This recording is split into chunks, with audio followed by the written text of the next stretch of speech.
Hey everyone, welcome back to the AWESMR Pop channel. Today we're going to be making some watermelon cookies.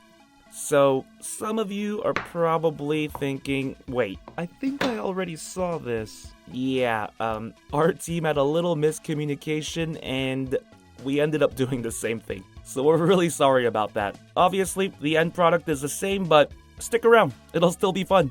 Alright, ingredients needed are pretty basic. You'll need 8 tablespoons of butter, basically a stick, and 1 1/3 cup of powdered sugar.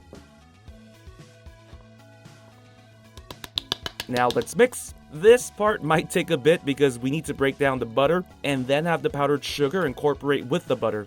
Once that happens, we should get something that looks like frosting.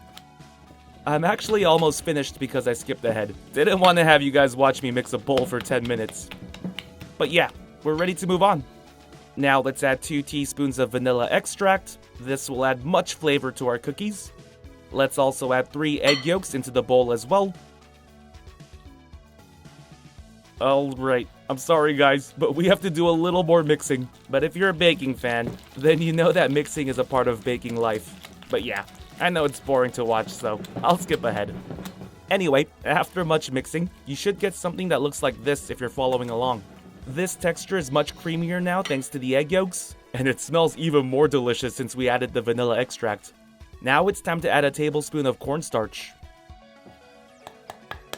Let's also add 1 3/4 cup of flour into the bowl as well.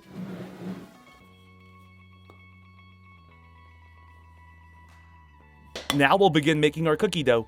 So once again, here we are mixing some more. We need to get this to look like cookie dough, so we're pretty far out right now. You can start mixing with a spatula if you don't like getting your hands dirty, but you will eventually have to use your hands, so it's unavoidable. But mess aside, I actually prefer using a spatula in the beginning because I think it works better anyway. Too much flour for your hands to work with right off the bat. Once your dough starts to look like this, I think your spatula has served its purpose and it's time to get your hands in there. Another thing you can do if you absolutely hate getting messy hands, just wear gloves. I'm working with the camera while making this dough, so the gloves definitely come in handy for me. Alright, so I'm not trying to get my filming table all messy, so I'm going to be kneading the dough inside this bowl. If you have a cutting board or anything like that in your kitchen, you can knead your cookie dough on that and it'll be much better. Alright, I'm almost finished. Afterwards, I'm going to be separating the dough into 3 different bowls because we'll be needing 3 different colors. If you're wondering how much, just do an even thirds. Alright, let's use red food coloring to make a red dough. Mix it all up. I would highly recommend using gloves for this part, or else your hands will get stained.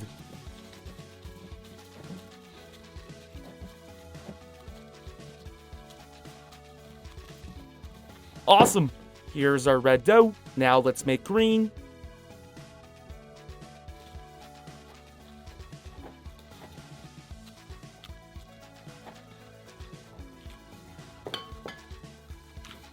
Beautiful! Alright, let's wrap this red dough around some saran wrap. Wrap it up, and then we're going to roll it out a bit. Pretty much make it look like a hot dog.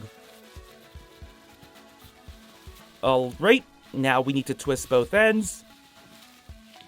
And you want to wrap this tightly, pretty much until you feel like the wrap is going to burst. But don't let it rip.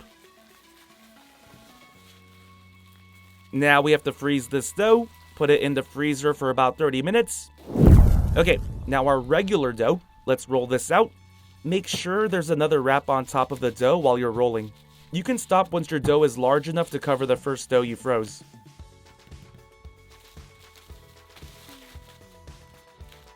Now we're going to do the same thing as before and wrap this up and roll it out.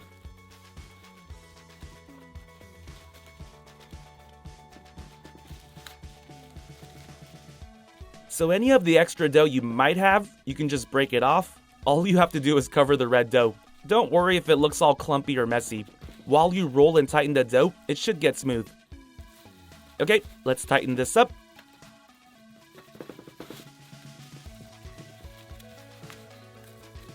Perfect. Now we have to put this in the freezer again for another 30 minutes.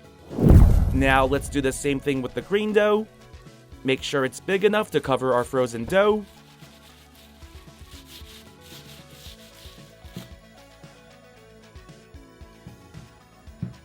Slice a little piece off here.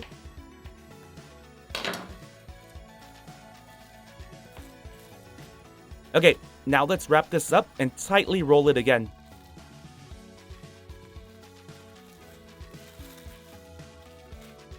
I didn't roll mine out big enough, so gotta add some more dough on top. There we go.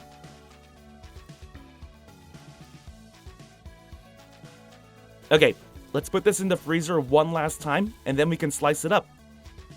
Now let's just slice this roll. Careful, the dough might be pretty tough because it's been in the freezer, so slice very carefully. As you can see, we have a beautiful watermelon. Amazing. Now give me a minute to slice up the rest.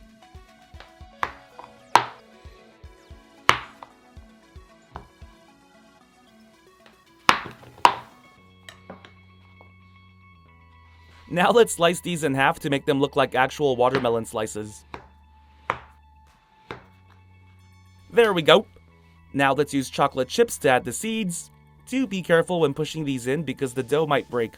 You should be able to mold it back though if you do break it.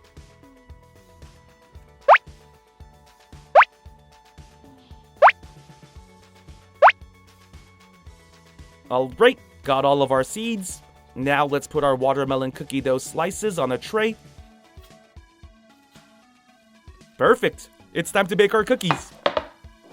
Alright, set your oven to 350 degrees and bake these in the oven for 15 minutes. Afterwards, let your cookies cool. Okay, let's take a closer look. Here's a beautiful watermelon cookie. The bottoms might have gotten burnt a little bit, but overall, it looks perfect. Alright, now let's do a taste test. I'm sure you guys are dying to know what these taste like. Pretty much, they taste like a butter cookie. The chocolate chips give it a nice flavor too. They're not as dry either. I thought it would be, but it's pretty good. I approve. AWESMR Pop fans! Thank you so much for watching. We can't do this without you. If you're new to the channel and became a fan, click that subscribe button for more awesome stuff. And if you want to be the first person to watch our next video, hit that notification bell to have a chance. See ya!